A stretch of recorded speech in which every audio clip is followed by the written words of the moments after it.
Assalamualaikum warahmatullahi wabarakatuh. Saya Suci Oktaviani, Prodi PGMI semester 4. Di sini saya akan menjelaskan pembelajaran pemikiran pendidikan Islam.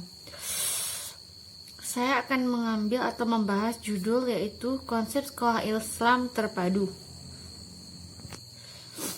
Baik, sekolah Islam terpadu atau disebut dengan SIT merupakan model baru dalam wacana pengembangan lembaga pendidikan formal di Indonesia.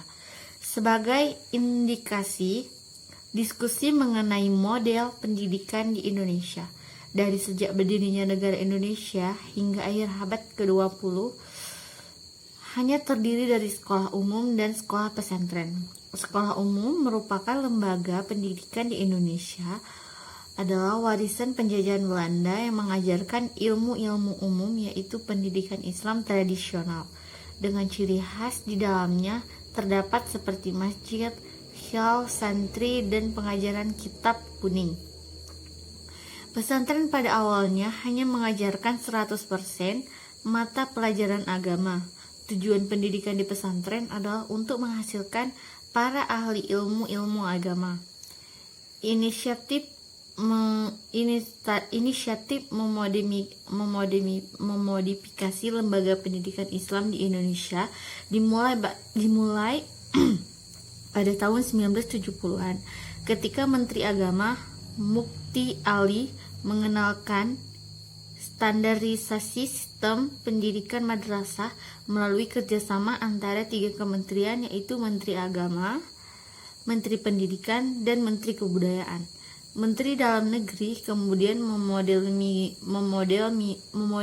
memodifikasi pendidikan di madrasah diperkuat oleh Undang-Undang Sistem Pendidikan Nasional Nomor 9 Tahun 1989 yang menyatakan bahwa madrasah merupakan bagian dari sistem pendidikan nasional.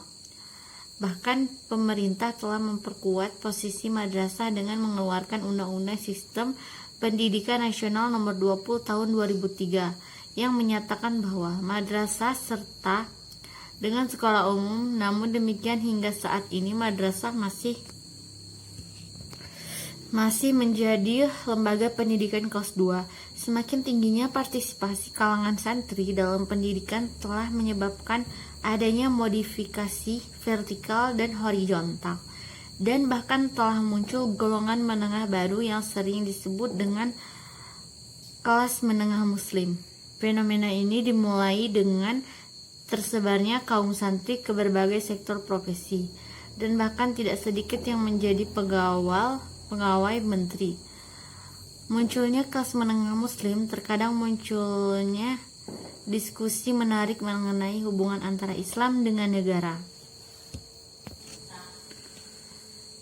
Baik, ide mendirikan sekolah Islam terpadu mulai didengungkan oleh para aktivis Jannah Tarbiyah pada akhir dekade 1980-an.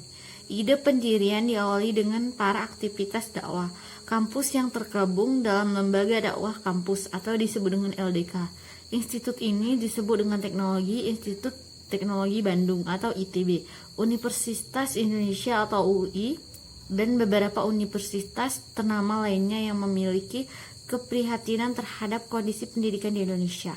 Mereka adalah para aktivitas Islam kampus yang berperan penting dalam menyebarkan ideologi Islam pada para mahasiswa. Kalangan pemuda menjadi target utama dari gerakan ini sangat penting dalam melakukan Islamisasi seluruh masyarakat Indonesia. Tugas untuk menyiapkan generasi pendidikan dalam kondisi ini atau dalam konteks ini mereka mendirikan sekolah dasar Islam terpadu atau disebut dengan SDIT.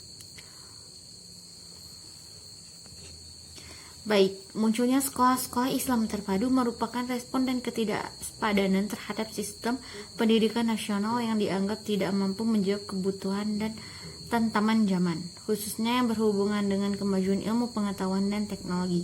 Sistem pendidikan nasional dianggap gagal membentuk moral para siswa dan melindungi mereka dari penggunaan obat-obat terlarang, pergaulan bebas, dan kenakalan. Kekhawatiran seperti ini terutama menyebabkan orang-orang kota yang secara langsung menyaksikan pengaruh negatif dan modernisasi dan globalisasi. Hal itu juga dapat dipengaruhi oleh adanya kesadaran sebagai kalangan muslim mengenai perlunya mengembangkan ilmu pengetahuan umum dengan pendekatan atau memperdekat lagi ilmu-ilmu Islam atau ilmu agama. Baik, mungkin hanya ini yang dapat saya jelaskan. Jika ada kekurangan atau kesalahan, saya memohon maaf. Saya tutup dengan ucapan Assalamualaikum warahmatullahi wabarakatuh.